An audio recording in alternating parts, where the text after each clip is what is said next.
pivoting over to the Toronto Maple Leafs, do you truthfully believe that this team is one of the premier teams in the league?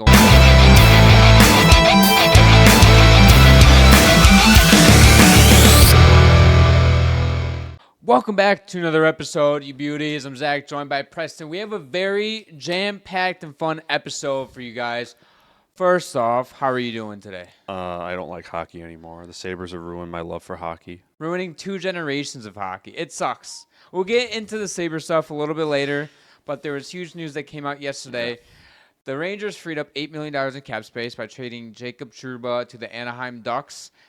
And then about less than 2 hours later, it got announced Igor Shesterkin signs an 8-year by $11.5 million contract. Well-deserved.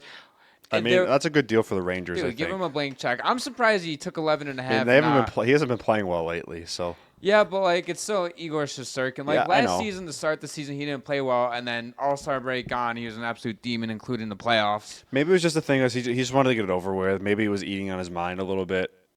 You know, because that does happen when the contract talks are ongoing during the season. It can get in your head a little bit, and it could affect your play. Yeah. So maybe it was just the case of he knew he wanted to stay there, and, he was fine with $11.5 million a year, and, just to get it done and over with so he could just focus on playing. That might have been a big thing for him. Yeah, and I think until he proves us otherwise, he's the best goalie in the league. He should be the highest paid goaltender in the league right now. And I know 11.5 is the highest paid goaltender in NHL history by about $1 million to $1.5 million. But I don't think that's that bad. I mean, it's not that bad because how the cap's going up, about how times are changing. It's like these players are getting paid more than ever. And you look at it from this perspective, Gary Bettman does not think $105 million is that far away for a cap ceiling. Especially if they go about doing another expansion in 5-6 years, that's going to add another $1.5 billion in revenues just from the expansion fee. That equates directly to the salary cap going up. Yeah, and the NHL is earning, I believe, the most revenue it ever has or something near that line. I mean, correct me if I'm wrong, but I believe viewership is starting to go up kind of across the board. I feel like ESPN has gotten a little bit better covering the game. TNT, I think, has done a great job since they've gotten the contract rights. Mm-hmm. So I think the Amazon series was a great idea, too. I didn't end up finishing it, but really good way to get more people introduced to the players and get them to know on a more personal basis. Yes. I'd love to see them do more of that in the future. But getting back to the Rangers, I mean, I think this is a great deal for the Rangers just in general. Because over the summer we were talking about, there was rumors that he was asking for $14 million. Yep. So, absurd numbers like that. And I think that would have been too much. Mm-hmm. But 11.5, you have a top 3 goalie in the league. I mean, he's not playing great right now, but he'll bounce back. He's proven that he's one of the best goalies in the world, if not the best. And you get him for 8 more years. You don't have to worry about your goalie for 8 years. That's a luxury. For the past 3 years, he's proved to us that he's the best goaltender in the world, no matter what, no matter how he's playing. And he's earned this contract, rightfully so, and he has been the Rangers team. And this has me wondering if Chris Kreider's safe now, or if maybe they'll still try to unload him and try to get some more assets. I don't know. I think maybe now they want to see how the team plays a little bit. I don't think there's this big of an urge to get a trade done, because I think the biggest thing was Drury was not signing that contract with Shesterkin until he knew he had some money freed up. And it seemed like there was big urgency yesterday to move Trouba. He was getting a lot of practice for roster management reasons. The rumor was yesterday that he was just going to be put on waivers. Yeah. And whatever team claimed him was going to give some kind of compensation back to the Rangers. That was the way they were going to do the trade, because he was not waiving his no trade clause. Well, it was a 15 team. So it seems like almost every team that was interested in, it was on his no trade clause. Surprisingly, Anaheim, he seemed to waive it for, which kind of caught a lot of people off guard. Okay. Or was that not on the list? So I don't know if it's on the list. So this is what I heard yesterday. If you want from me, I can go ahead and find the source to fact check it. I'll take you at your word. Apparently, the Rangers basically told Trouba, you're either going to waive your no trade clause for whatever team we want you to go to, or you're going to waivers. Buffalo is crazy. Yeah, it's either you waive your no trade clause or you modify no trade clause, and then you get put on waivers. And obviously, Trouba was like, screw it. I mean, there's worse places to go in the world than Anaheim.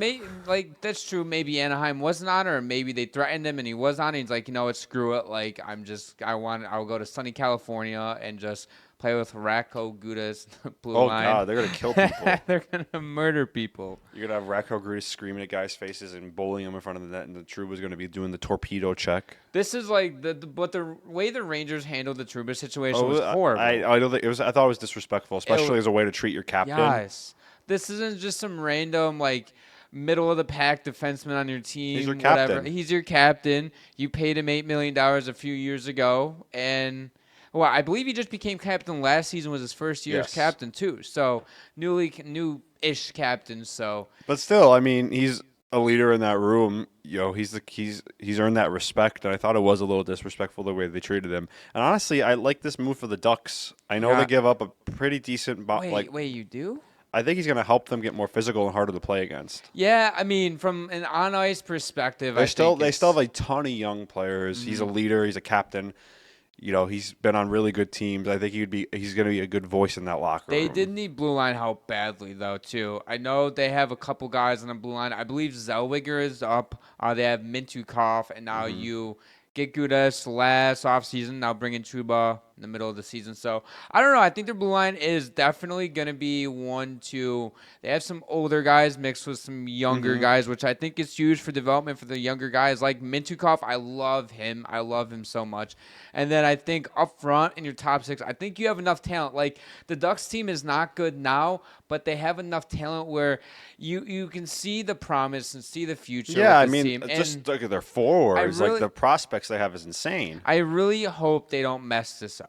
They're gonna have something soon, and I really hope them and the Sharks are the two teams in the Pacific Division that the Sharks have been playing a lot better lately too. The Sharks are okay. I was about to say good. They're not good. They're not a playoff team. Well, okay. I'm not going that far with it, but like good, like if they get 70 points this season, I think that's a step up. Well, yeah, considering how bad they were last year. Yeah.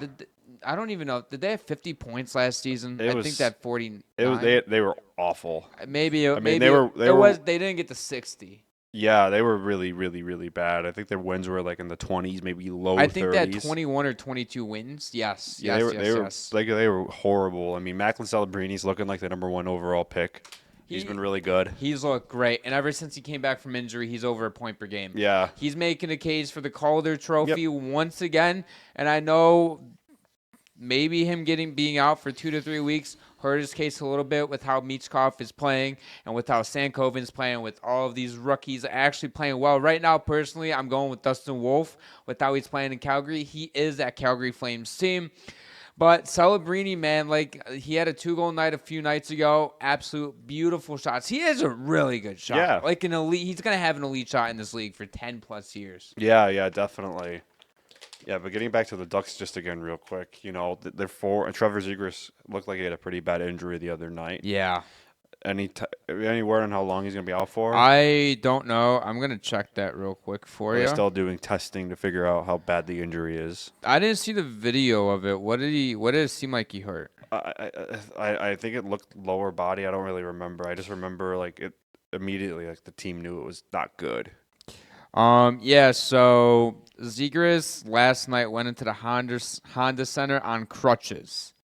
So he's going to be out in some... What, did he break his leg or something? I don't know, but somebody said something about looking at the video and everything. Goes, he either torn his ACL, tore meniscus, or he tore his MCL. Yeah, he's had enough to deal with in the past. You know, he's having a pretty bad start to the season. Yeah. Now you're going to be out for maybe the rest of the year potentially, depending on how bad the injury is. So I'm looking at this video now. Oh my God, dude, it was non-contact too. In his knee. Yeah, it was non-contact. Yeah, it looked like he just lost his footing, and that's rough. He's going to be out for a while. Yeah, he probably be out for most of the year, if not the rest of the year. He just can't catch if a break. If it's a tear, he's done for the year. He's done. He'll be honestly, if it's like any tear in his knee, he's gonna be lucky to see training camp. Personally, I don't know. I mean, I guess meniscus. Well, no, not meniscus. MCL.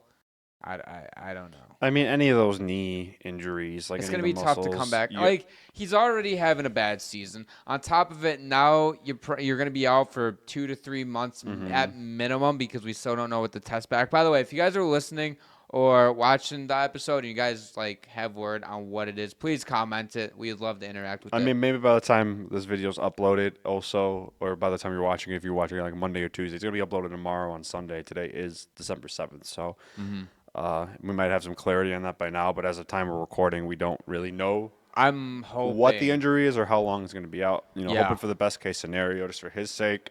I can't imagine what's going through his head right now. You're already in a pretty bad situation. It just got worse. Yes, it got bad. And hopefully everything's positive and he's only out for the minimal time that is possible with the injury like Yeah, this. it's probably going to be at least a few months, though. Yes, unfortunately. All right, I want to pivot over to the Atlantic Division. Okay. I'm going to start with the Montreal Canadiens first because Patrick Laine, in his first game back earlier this week, scored a power play goal, and the arena went absolutely berserk. The Bell Center erupted, and deservedly so. It's the guy that you ended up going and trading for in August, and you expect him to be this goal scorer that he once was, and He scored in the second game, too. Yes, okay, so even better.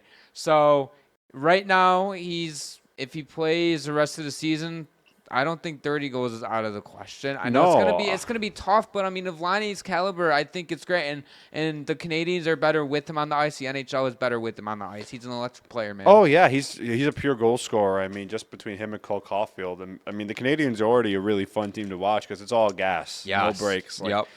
They're either winning in a shootout or they're getting their ass kicked. I mean, I love it though. Listen, that's what I want to see more of hockey. Like. That's not winning hockey. I mean, that's why they're one of the worst teams in the league. But yes.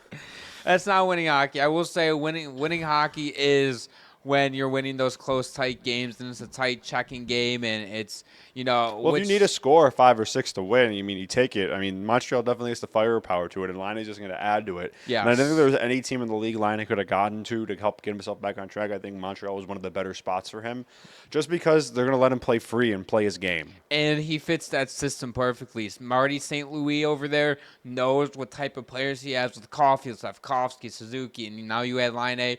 Plus you have Doc, I believe, coming back from an injury, who started the season.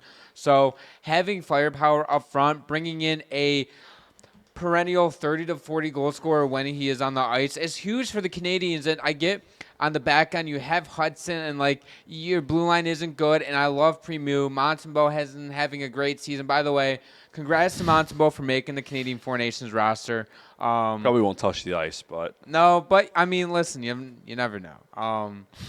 But getting back on track here, yeah, the Canadiens, man, Patrick Laine was like a perfect fit for that team. Yeah, no, definitely. I mean, I hope he keeps it going. He was in a really mentally tough place, I think, in Columbus. I just don't think he never really meshed well with A, the city, and B, how they wanted him to play. You had defensively minded coaches there trying to force him to play in a system that, a guy like Patrick Laine, you just got to let him loose. He's a goal scorer. Let him shoot. Well, we saw it in when he entered the league in Winnipeg. They just let him shoot. They put him on the left dot on the power play and even that's his strength best offense. asset is his shot. He has one of the best shots in the league still. Yes, and then he ended up putting up 30, 40 goals. I can't believe he's only 26 too, which is another huge factor for the Canadiens because he can be part of this core for a long time. And going back let's say 22, 23, and 55 games, he had 22. He hasn't played a full season since, I guess, 18-19, where he put up 30 goals. The start of his career, he had 36, 44, and 30 goals. He was great his first few years in the league, and then he kind of got struggled, and then they decided to trade him to Columbus in that Pierre-Luc Dubois trade. Never really fit in with the Blue Jackets. Had a really tough time staying on the ice for various reasons. And, probably was in his best interest to just move on from Columbus. He did request a trade. I mean, he was in the players' assistant program for a little bit, too, in Columbus. So he wasn't there at all. He had a couple of solid seasons in Columbus. He had a 56-point campaign in 56 games. The next year, 55. He didn't play one full season. He hasn't played a full season since his third year in the league. Yeah. So that's been another tough thing for him is just staying on the ice. Dude, if this dude stays on the ice, man, he's so fun to watch. I love this. And I know Chris, one of our guys, he's a huge Patrick Laine fan. And I mean, I don't blame him. I haven't really gotten into Patrick Laine that much, but having him part of a high-flying offense, he's really going to stand out. Well, I think a Because, lot like, of people just forgot how good he was because Columbus, like, they don't get any attention because they're not a great team, but it's also they're in like fucking Ohio. it's Like, a small market team. They don't really have any big rivalries with anybody, and they don't make the playoffs. So he doesn't really get a lot of national attention. Even if he's quietly having like a 30-goal season, people aren't really going to talk about it because it's the Blue Jackets. correct. Yes. So he was hidden. He was hidden in Columbus, and I mean, there's nothing that he can do about it. Pivoting over to the Toronto Maple Leafs, do you truthfully believe that this team is one of the premier teams in the league, or one of the best teams? Because they're they're having a phenomenal season. Like they went on a ridiculous run without Auston Matthews when he was out for those 3-4 weeks, and then on top of it, Matthews comes back and in his first game absolutely rips one and scores. He had a nice nifty move on it, and he beat the goalie. I think it was like 5 feet out in front, and it like trickled through whatever. But glad to see Matthews back on the ice after having to go to Germany and doing all like this testing and evaluating whatever rehab, whatever it may be. Toronto right now though looks scary, and in the Eastern Conference, I think it's wide open up top, but I think the Toronto Maple Leafs can realistically compete with the Florida Panthers if everything goes right. Oh, definitely. I mean, my biggest thing with Toronto is they've always been a really good regular season team. Ever since they got Auston Matthews, they haven't missed the playoffs once. They're usually a playoff lock every single year. There was no doubt this year that they were going to make the playoffs. It's just, can they get it done in April and May? Can they even make it to May? That's the biggest problem with this team. Yeah, they're a premier team in the Eastern Conference. Don't get me wrong; they're up there with Florida. They're fourth place in the Eastern Conference right now. It's kind of tight. Washington is still playing really, really well without Ovechkin, which is really surprising. I love it though. Potential coach of the year there in Washington. Yep. But Toronto's they're great. I mean, they're getting good goaltending too, which has been a difference. The big thing is goaltending. Anthony Stolarz in 15 games has a 2.22 goals against average and a 9.24 save percentage. And Joseph Woll, coming fresh off an extension, 9 games played, 211 goals against and a 922 save percentage. They're getting really good goaltending out of this tandem, man. Like, this is the difference between Toronto teams in the regular season from the past and now. Like, I mean, they had Freddie Anderson for a while, and he was pretty good in Toronto. Yeah, but like they weren't like a premier team in the league when they had Freddie Anderson. Yes, they were. Not like when they got Matthews the second year, like they were not as good. The first year, nobody thought they were going to make the playoffs, but that was a surprise. But after that, they were like a top 3 in the division every single year. They weren't this good, though, is what I'm trying to say. Like, they haven't had this good of goaltending. Freddie Anderson was good for them. Don't get me wrong. He was better than what they've had, than Samsonov and whatever. But, like, you have 2 goaltenders that are riding a 920 save percentage, and we saw it last year with Woll. Like, Joseph Woll almost stole them that series and then got hurt on, I don't want to say a meaningless goal in Game 6 it was because it was a save or shutout, but it was a meaningless goal in terms of getting a win with like 1 second left in the third. And I'm looking at Freddie Anderson's stats. He was very good every single year he was in Toronto. I know he was good in Toronto. He was also pretty good in the playoffs. What were his stats? In regular season or playoffs? Give me both. I mean, he only had 1 season under 900 save percentage in Toronto, and that was his last year, and he only played 24 games. I'm pretty sure. Did he get traded or got hurt that season? He got hurt. Okay. He left in free agency. He signed with the Hurricanes and had a bounce back season. Played great. Yeah, but in the playoffs, he had one not great playoff. That was a year they lost in 7. First year in the playoffs there with Toronto, 915 save percentage, 922, 936. Like, he was good there. Wasn't there a year where, I think I might recall, there was a year where Freddie Anderson went crazy in the playoffs and they didn't make it out of the first round? Am I wrong? Yeah, you're not wrong. I mean, he had a crazy year in Anaheim in playoffs in 5 games, 141 goals against average, 947 save percentage, and I'm assuming they lost that series. He got hurt. 2015, I don't know. That was a while ago. I don't remember what happened. Yeah, that was way back. That year in the playoffs. I mean, Toronto, first year in Toronto, he had a really good playoff. Second year, and wasn't as great. His third year in 7 games, 2.75 goals against average, 922 save percentage. And his last year in Toronto, when he played in the playoffs, 5 games, 184 goals against average, 936 save percentage. Yes, that's the series I'm referring to. Like, and he had a shutout. Okay, fair enough. How many games was that again? 5. What year was that? 2019, 2020. Who did that they? was the COVID year. That was the whole bubble in the middle of the summer. Yeah, who did they lose? Was it no? It wasn't the Oilers. No, that was the next year. It was Columbus. They lost to fucking Columbus. They lost in the play-in round. Yeah. Because they couldn't fucking score. Yeah. Okay, I remember that. Yeah. It went to 5 games. Yeah. Columbus absolutely murdered them. That's Pierre-Luc Dubois went crazy that series. Yeah. Everybody thought Bro was back, and he was in fact not back. Who, by the way, I'll give him credit, has played good in Washington so far. I mean, I don't know if he's worth the money that he's still getting, but getting back to Toronto, I mean, Freddie Anderson was a good goalie while he was there. I wasn't arguing that he was a bad goaltender, but I'm saying this is the best goaltending they've had. But they were a pretty good team they've been good since they got Auston Matthews. Like the only year that they really surprised people was that first year there where they snuck into the playoffs. I'm not disregarding that I thought they were a bad team back then because they've made the playoffs pretty much, I think, every season that Auston Matthews has been in the league. They have, yes. Yes.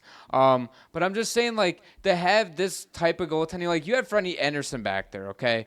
He played great in the playoffs. 2019-20, he played outstanding, and they lost in 7 games, sorry. No, if I was 5. I was 5, okay, I was right. Yeah, it was the play-in, so it was best of 3. Yeah, best of 5, right. yeah. But, like, this is like if Wool goes down or Solars goes down, you have another quality having a good secondary goalie is a big thing for them because, was it Samsonov? Yeah. He wasn't great. No. I thought he played his heart out in Game 7 last year and did all that he could to help them, but, I don't think he could have played a much better game that game, but the goaltending, especially since Freddie Anderson left, has kind of been a downfall of his team. They had Jack Campbell for a few good years. They did the right thing in not paying him. He was mediocre and then shit the bed and they got rid of him. Yeah, that was the right thing to do. And then is he playing the AHL still? He's in the AHL in Edmonton. But I know they bought out his contract. Did they buy him out? I thought they did. It's either that or he's still buried. I'm not looking it up. I don't really care that much. It's irrelevant. No, having Stolarz, he's one of the better backups in the league, and because Joseph Woll was injured to start the season. Yeah, he was. And now that Woll's back, they have a good 1-2 punch. Let's just see what they can do in the playoffs. That's the biggest thing for this team is they might win the Atlantic Division. They're either coming first or second. The way that division's shaping up to be, because you got Florida and Toronto, and then. Boston's won 4 straight games, though. They're coming back. Better. We'll see. Oh my! I really, really don't want Toronto and Boston to play in the first round. I'm just sick of it. I'm sick of watching those two teams play. It's so stupid because it feels like we get Toronto Boston or Florida Boston or Florida Toronto in the first round every year. That's the way the division's been. Yeah. That's what you get with these stupid divisional matchups. We're gonna get fucking. I know the Atlantic Division is so mid and the bottom 4 teams they suck. Will not get rid of one of the top 4 teams and give us a different playoff matchup. We're going to get those same 4 Atlantic teams facing each other for about the 15th year in a row. Well, I think it'd be 4th year in a row, something like that, 5th year since the COVID bubble. It's stupid. It is stupid. But, hey, that's the playoff format. You can't change anything, and it does give us some good hockey in the first round. But, I don't know. I think. Well, usually, a lot of times in this stupid playoff format, you end up getting one of the better matchups in the second round. Yeah, it should be a conference final matchup. Dude, I don't get the bracket of being. We're gonna have one bracket for each division, and now we have the fucking Florida Panthers facing the New York Rangers, for example, in the Eastern Conference Finals. Who wants to see that matchup in the Eastern Conference Finals? It was a good matchup on paper last year. It is Florida kind of 2 goaltenders, and then both rosters are really good. The President's Trophy winning team and those were the 2 best teams in the Eastern Conference. And the Florida fucking. That's what you want. That's what you want in the conference final. Is just that the Rangers forgot how to score. That's true. They forgot. They somehow made it to the Eastern Conference. Oh, Igor Shesterkin happened. That's right.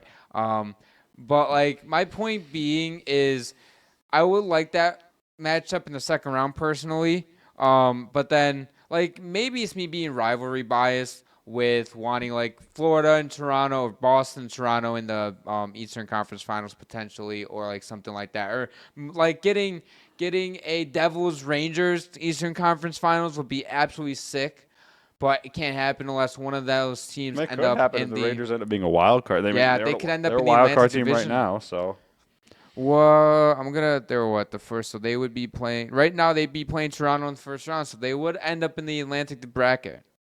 Yeah, I think this has been a discussion for years, though, with the playoff format. I personally would like them to go back to the 1-8. Yeah. If you win a division, you get a top 2 seed, and then just 3-8 are just best record overall, like best points wise. I mean, that's how pretty much every other league does it. Yep. And we only have 4 divisions, so I think that format would be great because it gives you also a potential for upsets too. Now, I'm not saying this doesn't have like a lot of upsets because you still get like good teams facing like. I mean, typically the wild card team loses. Yeah, but I think last year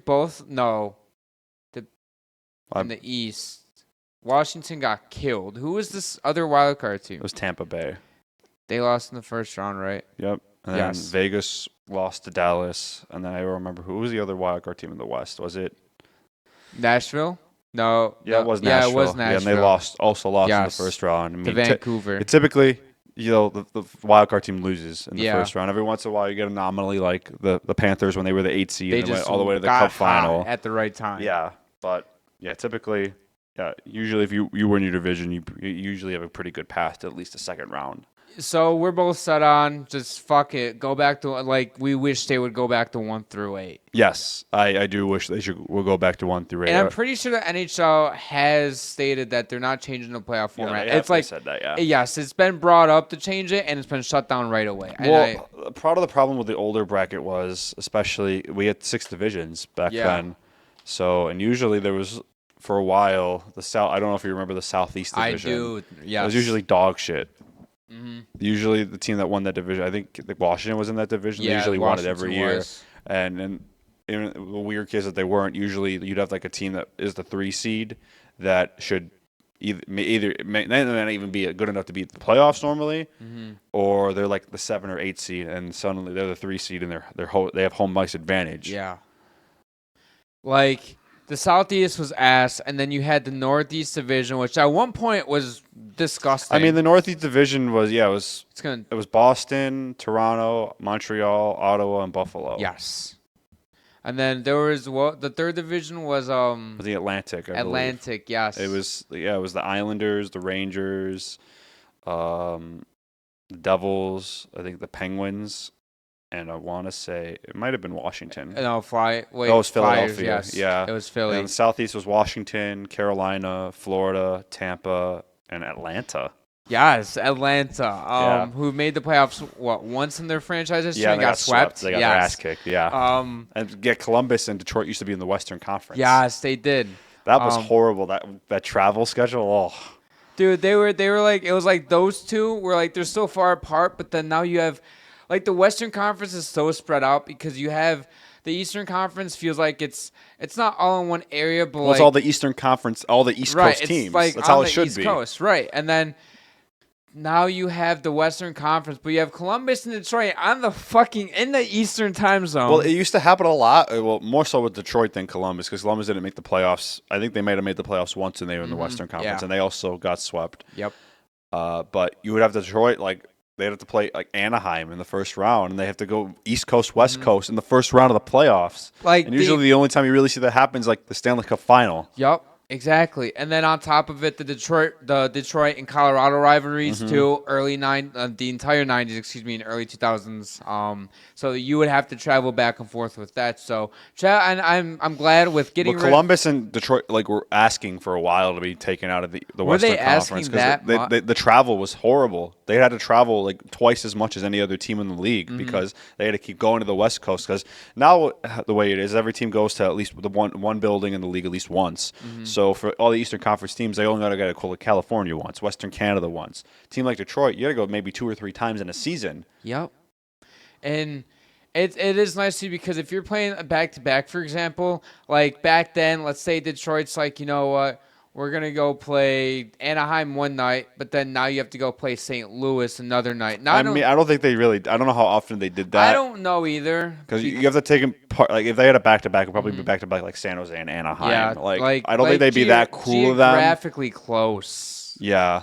Like now, though, like a back-to-back, like, I mean, you can do like in the Eastern Conference. Like if Detroit plays Buffalo and I don't know Ottawa, for example. Like that's Yeah, still I not. mean that's not a very far distance. I mean, I think the farthest you see them push that is like, let's say a team like Carolina had a home game and then back they had to go to Nashville the next day. It's a 1 hour Which time isn't bad. difference, but it's not a bad travel day. They're not It's going to have not. like a team like, okay, you got the Islanders have a game tonight and then you got to go to Edmonton tomorrow for a game. Like they're not going to do that Like to no, the teams.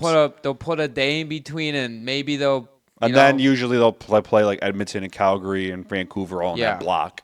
That is nice too about like the NHL does it with the Western Coast trips because instead of having to go, let's say, to San Jose, and then now you're back home a couple nights later to play, and then maybe you have to go to St. Louis, for example, or like Colorado, whatever. Like Or Seattle, you just get it out of the yeah. way. Like the Sabres, it feels like every single October, early November, go on the West Coast. Mm-hmm. It seems like other teams get Western Coast trips out of the way, Western Canada Coast trips out of the way. Yeah, it really depends how they make the schedule. Like it feels like they do a California trip with the 3 teams, and then they do a separate Western. Well, I mean, Canada that is trip. usually how it goes. Like you have a couple of trips all in one block. So it's usually the California trip, and sometimes they might squeeze Vegas into that. Yeah. Western Canada trip, maybe squeeze Seattle into that. I don't know how they are with the border and that stuff.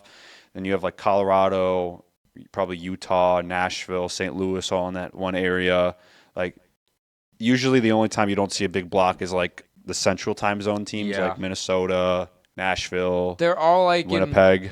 they're all in like one area, or like the northeastern teams too, with like the 3 Canadian teams. No, it's Well, two- yeah, I mean, and the Western teams, like Yeah, they like do the- like Buffalo, Toronto, Ottawa in Yeah. one block, then maybe Montreal, Boston, and then they do like New York, It all New York, depen- Islanders, Devils all in one trip. It's like just as long as stuff is geographically Yeah. works, like it's fine. And I like that about the NHL too. The scheduling I think is. I mean, I think the NBA does that as well. Yeah, so this okay. I want to kind of rant about the NHL scheduling. Okay. Like because we've talked about why one night there's like 12 games on, then the next night there's 2 Like, or whatever. on a Thursday, and then on a Right. Friday there's one game. Right. Like the NHL has to have some type of like internal thing about viewership, Yeah. about what's up, what days are up and what days are down because like I would love before I go to bed for work to sit down and watch a 7 or 8 o'clock game and like flip through games, whatever, like yada yada yada on a Thursday night. Like I don't really want to watch hockey to be honest with you, but it's the exact opposite because more people are going out on Friday nights.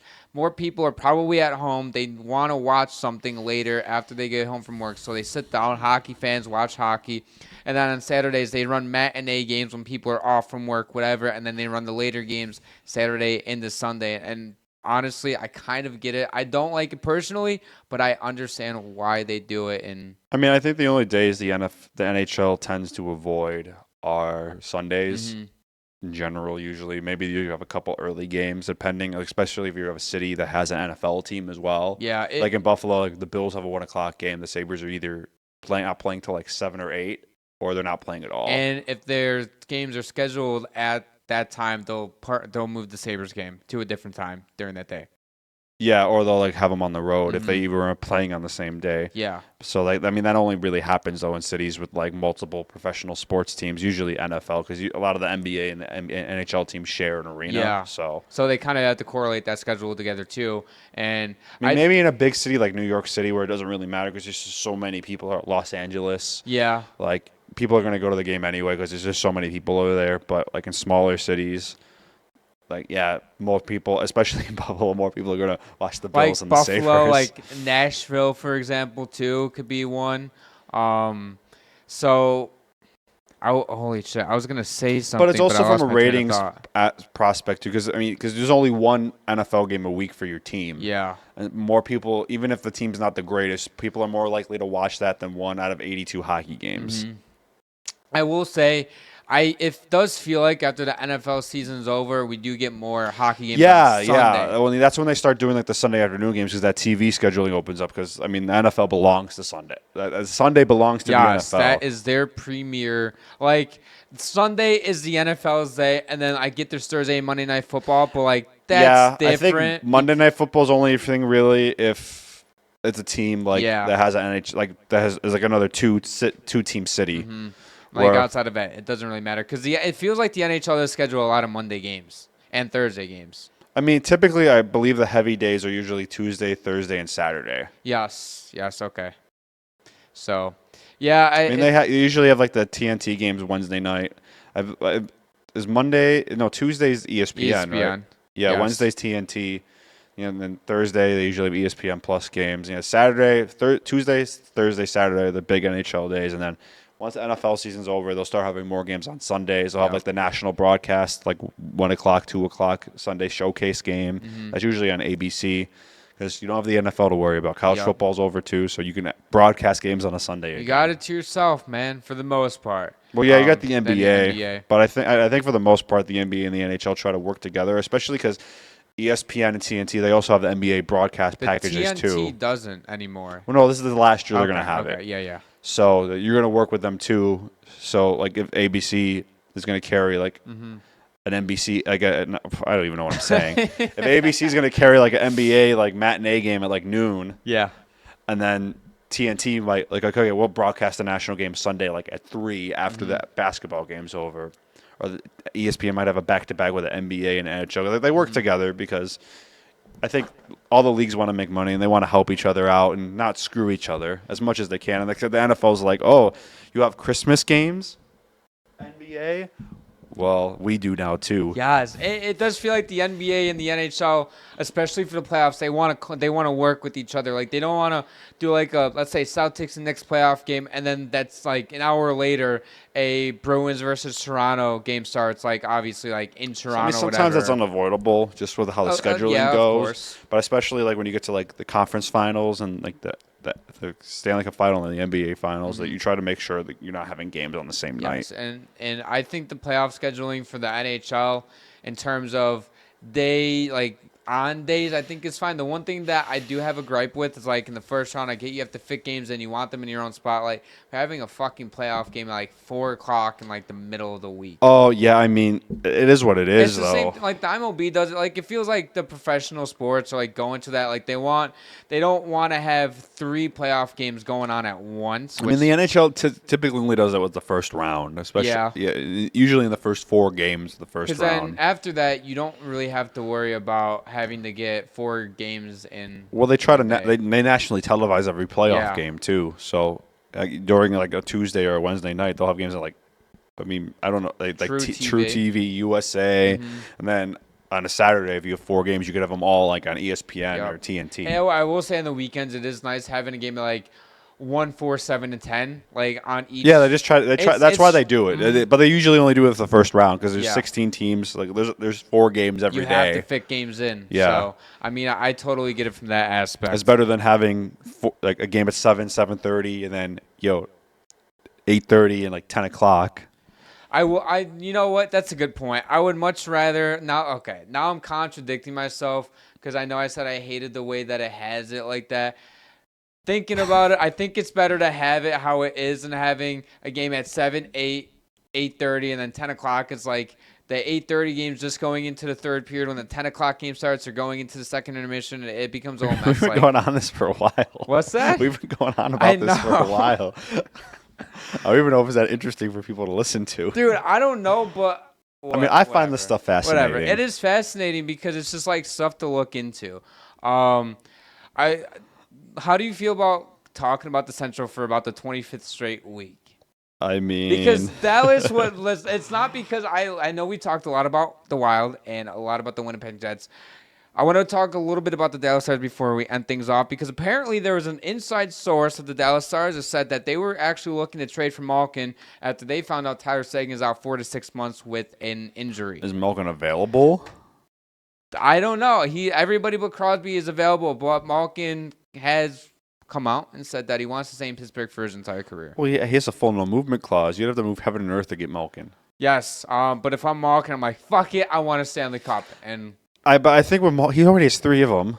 Yeah, and that's true. I think for a player like him, I think legacy is more important than anything. And I think he started his career at Pittsburgh. He wants to be a Penguin for life. I mean, he's a Hall of Fame player. He'll have his jersey in the rafters. I'm sure no one will fault him if he wanted to leave Pittsburgh. But I mean, I'm sure if he legitimately wanted to leave Pittsburgh, he had a chance to. Not only that, not knowing him, but like seeing his personality on and off the ice, I feel like he wouldn't have the heart to just leave Crosby to quote unquote die in Pittsburgh either, even though it's Crosby's choice. But I think Malkin, like, he's going to stay in Pittsburgh. He's not going anywhere. The Stars inquired on him. I don't know how far the talks got at all. I didn't get that deep into it, but I just found it fascinating because Dallas already has some of the best depth in the entire league. And you're going to have to, like you said, you're going to have to trade every asset you can possibly have. I don't think I didn't mean as like it would cost a lot to get Malkin. I don't think Pittsburgh would necessarily be angry to get that upset to get rid of him. I think it's just more so convincing Malkin to come play for your team because I don't even think he'd listen to you. No, I don't think so. I think you're right. I think he's dead set on being a Pittsburgh Penguin for life. He's played his whole career there. He's lived most of his life in Pittsburgh. He had a chance to leave a couple years ago when his contract was expiring, and he chose to stay there. Yes. I think, like I said, staying at Pittsburgh is something very important to him. Is also very important to Sidney Crosby. And I think it's also important that they do it together. Yeah, I'm with you here. Like, seeing those two, I know I want to see Crosby and Malkin get one more cup. It's obviously not important to them. They've gone to four finals. I think it is important to them. I think they still want to win. I said that so horribly. I don't think that they don't care about winning, but I think if they don't get a Stanley Cup, it's not going to be a big deal to them. If they get, obviously they still want to win. They're still passionate. They still are at the top of their game. Not as good as what they once used to be, but they're still elite level players. They're still pretty good. They're still ridiculous. But Crosby's pretty much telling Dubas to make these moves because he wants another chance to win a cup, and he wants to get into the playoffs. Trading for Erik Karlsson's probably a mistake. I think that was the one thing that held it. That was after the 22 season, right? It was last. No, it was after he won the Norris. He had over 100 points. No, it was the 22-23 season. That's right. I think trading for Erik Karlsson was a mistake. It really set them back in terms of their competing level. I get he's coming off that 100-point Norris season, but he played absolutely no defense. He was the entire San Jose Sharks team. On a very bad Sharks team, he was the only option outside of Couture and Hurdle. It is what it is. Crosby Pittsburgh doesn't have a goalie either. That's their biggest problem. It sucks because I thought maybe Nedeljkovic could step in and really be that guy. It hasn't been. Tristan Jarry's been ass, who I'm pretty sure there were reports circulating 3 weeks ago that the Penguins were this close from buying out Jarry. Waiving Jarry. I thought he did play some AHL games. Did he get sent down? I think they might have sent him on a conditioning stint, but I believe he did play some AHL games this year. Let me check. And then you also have Joel Blomqvist, who I love. He got off to a hot start. Yeah, but he has played 5 games in the AHL. Is he still there? I'm not sure, but he had good numbers, .926 save percentage. He should dominate the AHL. He's not an AHL caliber player, but also he's not. I think he's better as a full on backup role in the NHL. If you give him a backup role behind a number one starter, I think he'll be okay. Well, I remember a few years ago when Pittsburgh, I think this was the last time Pittsburgh made the playoffs. They played the Islanders in the first round, and Jarry lost them games. He was bad. That was a 3-1 blown series lead that the Penguins had. I don't remember if it was a blown to 3-1 series lead, but I remember one game I was watching where Jarry literally passed it to the Islanders and they scored on him. Oh no, sorry, I'm thinking of the Rangers series. Sorry. I think Pittsburgh. I don't think they blew the series because they never were up in the series because they kept losing games they were winning. Are you against the Islanders? Yeah, I believe they were playing the Islanders. What year is that? It was one of the years that the Islanders went to the conference final. Oh, it was it 2021? Yeah, maybe. Yeah, because Pittsburgh made the playoffs and they lost in the first round, and I remember Jarry was not good. He wasn't good the last couple of years they made the playoffs, at all. So I think the goaltending situation in Pittsburgh isn't great, and Dallas inquiring on getting Malkin. Nothing came of it. There's no faults to do in that. If the guy's available, you have a chance to get one of the greatest players ever. Especially after what Dubas said about everybody but Crosby's available. It doesn't hurt to, and the worst that they can do is just say, we're not interested right now. You have to go through Malkin and talk to him, and I doubt he'd waive it unless he was really, really, I really want to win one more. Maybe Malkin, after the comments that Dubas said, went to him I'm not waiving my I don't think he even has to worry about that, though, because he knows he has the full no movement clause, and he controls his destiny. Yeah, he does. He does for sure. So, I mean, if I'm Malkin or any guy with a no movement clause, I'm not really worried about it because they're not going to put you on waivers. That's going to end it for today's episode. If you guys enjoy our level content, all of our socials are down below as well as the subscribe button. If you guys are listening on Apple and Spotify, head over to our YouTube for more exclusive content. Subscribe, and we'll see you guys in our next episode.